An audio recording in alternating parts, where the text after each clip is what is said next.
ഇന്നിപ്പോൾ എന്താ വെറൈറ്റി ആയിട്ട് മീനൊക്കെയാണല്ലോ എന്ന് ചിന്തിക്കണം കേട്ടോ. ഇന്ന് മീനൊക്കെ തന്നെയാണ്. ഇന്നൊരു അച്ചാറാണ്, അച്ചാർ. ഇന്ന് എൻ്റെ വീട്ടിലത്തെ മുറ്റടിക്കലും ചോറും കൂട്ടാനും കാര്യങ്ങളെല്ലാം കാണിക്കൽ. അല്ല, എനിക്കിപ്പോൾ അതൊക്കെ തന്നെ കാണിക്കാനുള്ളൂ. അപ്പോൾ ഇന്ന് എന്തായാലും ഇന്ന് അച്ചാറുമട് കൂടാലോ എന്ന് വെച്ച് അതെടുത്ത് കാണിക്കാമെന്ന് വെച്ച് വീഡിയോ എടുത്തതാട്ടോ. അപ്പോൾ ഏട്ടന് ഒരു ദിവസം പണിയിൽ വന്നപ്പോൾ അത്യാവശ്യം നല്ലോണം സ്രാവ് മീനൊക്കെ കൊണ്ടുവന്നിട്ടുണ്ട്. അതിൻ്റെ ഇത് കൊണ്ടുവന്ന അന്നേക്ക് നല്ല പനിയാണ് കേട്ടോ. അപ്പം ഞാൻ അതൊക്കെ ഒന്ന് പിന്നെ പനിയൊക്കെ ഒന്ന് ജസ്റ്റ് ഒന്ന് മാറിയ ശേഷം പിന്നെ ഞാനതൊക്കെ ഒന്ന് വെള്ളത്തിലൊക്കെ ഇട്ട് വെച്ച്, മീനല്ലേ കുറേ ദിവസം നിന്നാൽ കേടരൂലേ, പിന്നെ പനിയൊന്നും നോക്കിയിട്ട് കാര്യമില്ലല്ലോ. അപ്പം അങ്ങനെ ഞാൻ ആ മീനൊക്കെ ഒന്ന് വെള്ളത്തിലിട്ട് വെച്ച് 2-3 മണിക്കൂറോ 4 മണിക്കൂറൊക്കെ ഇട്ട് വെച്ചിട്ടുണ്ടാവും തോന്നുന്നു. അതൊന്നും എനിക്കറിയില്ല. എന്തായാലും അത്യാവശ്യം നല്ല ഇട്ട് വെച്ചാൽ ഉപ്പ് പോയി കിട്ടുള്ളൂ ഈ മീനിൽ അത്യാവശ്യം നല്ല ഉപ്പുണ്ടാവും. അപ്പം അങ്ങനെ ഞാൻ ഉപ്പൊക്കെ കളഞ്ഞ് നമ്മളെ മീൻ കഴുകിയെടുത്ത് വെളിച്ചെണ്ണയിലിട്ട് പൊരിച്ചെടുക്കുക കേട്ടോ. വെളിച്ചെണ്ണ തന്നെ പൊരിക്കണം കേട്ടോ, അല്ലാതെ വേറെ ഓയിലൊന്നും പൊരിച്ചാലൊന്നും ചിലപ്പോൾ ടേസ്റ്റ് കിട്ടണമെന്നില്ല. ഇതിൻ്റെ ടേസ്റ്റ് കൊണ്ട് ഇതിൻ്റെ മീനച്ചാറായത് ഇതിൻ്റെ പടച്ചോനെ ചോർത്തൂടാ. അത് നിങ്ങൾക്ക് കേൾക്കാം.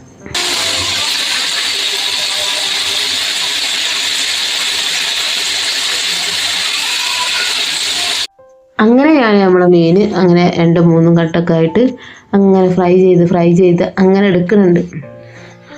ആദ്യമായിട്ടാണ് കേട്ടോ ഞാൻ ഈ ഒരു മീനച്ചാർ ഉണ്ടാക്കണത്. അതല്ലേ വലിയ രസം. എന്താകോ എന്തോ എന്തായാലും എന്തെങ്കിലുമൊക്കെ ഒന്നാകും എന്നുള്ള ധാരണ തന്നെ ഞാൻ ഉണ്ടാക്കണത്. ഇല്ല ദൈവങ്ങളെയും പടച്ചവനെയൊക്കെ വിളിച്ച് ഞാൻ എടുത്ത് തുടങ്ങിയിട്ടുണ്ട്. എൻ്റെ വ്ളോഗിൽ എല്ലാ ദൈവങ്ങളും ഉണ്ടാവും കേട്ടോ, അത് വേറെ കാര്യം. നമ്മളെ ക്രിസ്ത്യൻ ദൈവം ഉണ്ടാവും, ഹിന്ദു ഉണ്ടാവും, എൻ്റെ മഹാദേവൻ ഉണ്ടാവും, പടച്ചവൻ എല്ലാവരും ഉണ്ടാവും. അല്ല, ദൈവങ്ങളൊക്കെ ഒന്നാണല്ലോ, മനുഷ്യരല്ലേ പിന്നെ അതൊക്കെ വേർതിരിച്ചത്. അത് പോട്ടെ, അതല്ലല്ലോ ഇപ്പം നമ്മളെ വിഷയം. അപ്പം എന്തായാലും ഞാൻ പറഞ്ഞു വന്നത് പറഞ്ഞാൽ എൻ്റെ വീഡിയോയിൽ എല്ലാവരും ഞാൻ വിളിക്കുന്ന പറഞ്ഞത്. അപ്പം അങ്ങനെ നമ്മൾ മീനൊക്കെ നല്ല പോലെ ഫ്രൈ ഒക്കെ ചെയ്ത് വെച്ച് ഇപ്പോൾ അങ്ങനെ പൊരിക്കലും കാര്യങ്ങളൊക്കെ കഴിഞ്ഞ് മക്കളും കുട്ടികളൊക്കെ ഒന്ന് തന്നെയാണല്ലേ.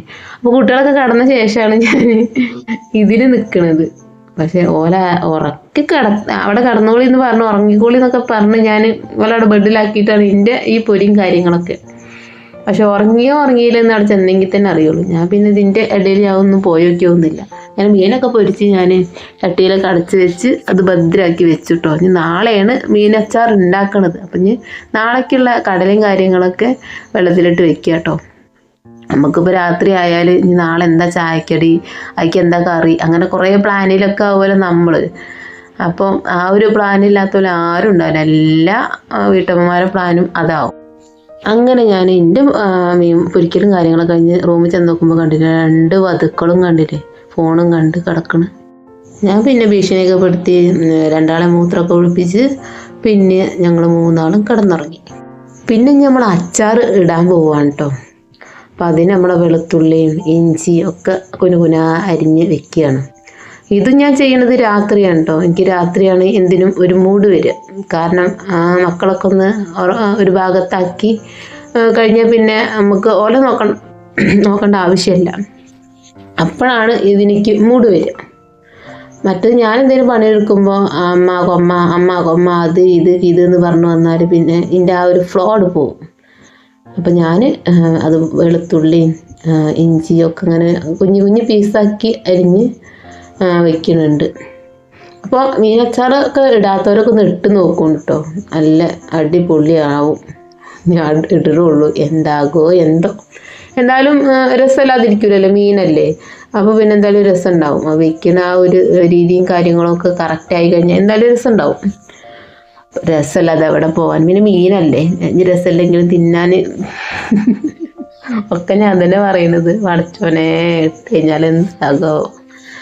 എൻ്റെ മഹാദേവ, എൻ്റെ അച്ചാർ മിന്നിക്കണേ എന്ന് പറഞ്ഞ് ഞാൻ അങ്ങനെ വെളുത്തുള്ളി ഇഞ്ചിയൊക്കെ കുന അരിയുന്നുണ്ട്.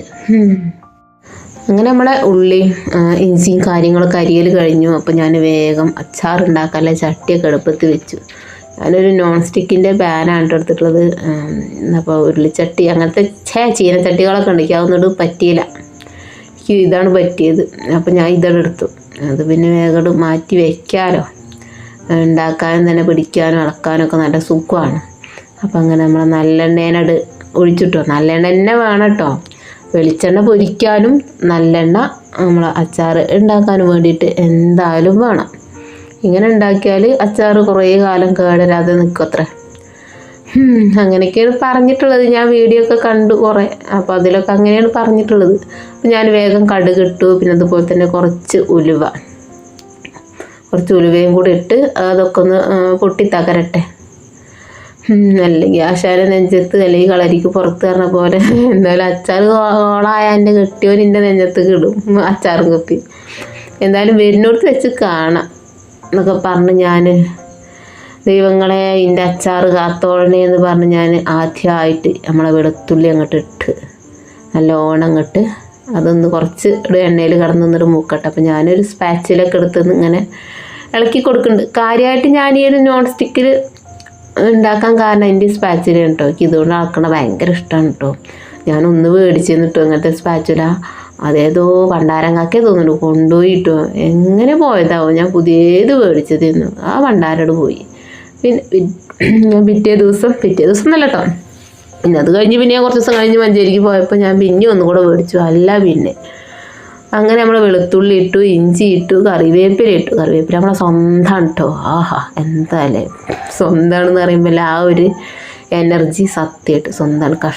കഷ്ടപ്പെട്ട് ഞാൻ ഉണ്ടാക്കി എൻ്റെ കറിവേപ്പില മരാണ് കേട്ടോ. അതൊന്ന് പറിച്ച് ആ കറിവേപ്പില ആഹാ അതിനങ്ങനെ കാണുമ്പോൾ വലിയൊരു സന്തോഷം പറഞ്ഞറിയിക്കാൻ കഴിയില്ല.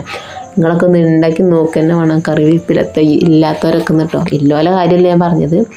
അപ്പം അങ്ങനെ നമ്മളെ ഇഞ്ചിയും വെളുത്തുള്ളിയും കറിവേപ്പിലയും ഒക്കെ മൂത്തതിക്ക് നമ്മൾ അച്ചാർ പൊടി ഇട്ടു, പിന്നെ മുളകും പൊടി ഇട്ടു. ഞാൻ മഞ്ഞൾപ്പൊടി ഒന്നും ഇടുന്നില്ല, അത് മതി ഇട്ടു. ഈ 2 പൊടി മതി. പിന്നെ നമ്മളെ പ്രധാന സാധനമായ നമ്മളെ മീനിട്ടു.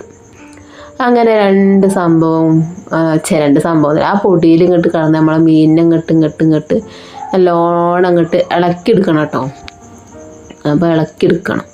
അപ്പോൾ ഇത് ഇളകണമൊന്നുമില്ല. അപ്പം ഞാനെന്ത് ചെയ്ത് നമ്മളെ പഴയ പരിപാടി എടുത്തു. അങ്ങനെ അങ്ങോട്ട് പിടിച്ചിട്ട് നല്ലോണം അങ്ങോട്ട് കുലുക്കി അങ്ങോട്ട് സെറ്റാക്കി. അപ്പോൾ എല്ലായിടത്തും പിടിച്ചിട്ടുണ്ടാവും. പിന്നെ നമ്മളെ പ്രധാന ഒരു സാധനമാണ് കായം.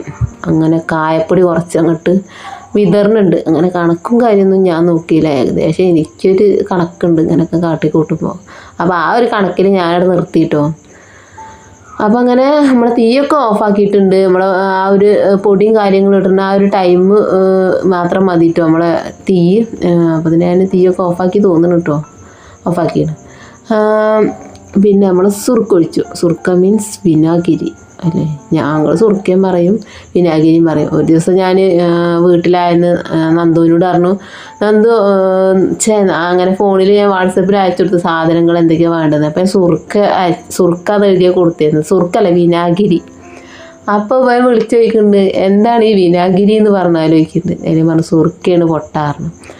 അപ്പോൾ അങ്ങനെ നമ്മളെ സുർക്ക കുറച്ച് കമ്മിയുണ്ട് അച്ചാറിൽ കേട്ടോ. അപ്പം ഞാൻ അതും കൂടെ ഒഴിച്ചിട്ടോ. ഞാൻ ഒരു സുർക്കയിൽ വിനാഗിരിയിൽ കിടന്ന് നമ്മളെ മീനും ഇങ്ങോട്ട് നല്ലോണം അവിടെ സെറ്റായി വരണം.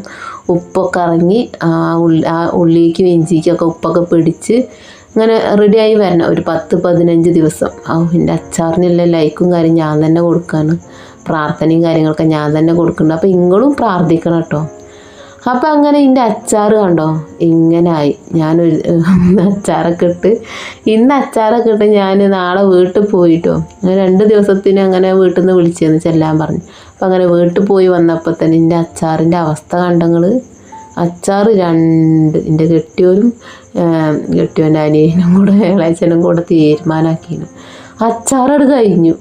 എൻ്റെ വടച്ചോനെ ചക്കക്കൂട്ടാൻ തിന്നും പോലെ തിന്നണത്. ടേസ്റ്റ് കൊണ്ട് തന്നെ ആവട്ടോ.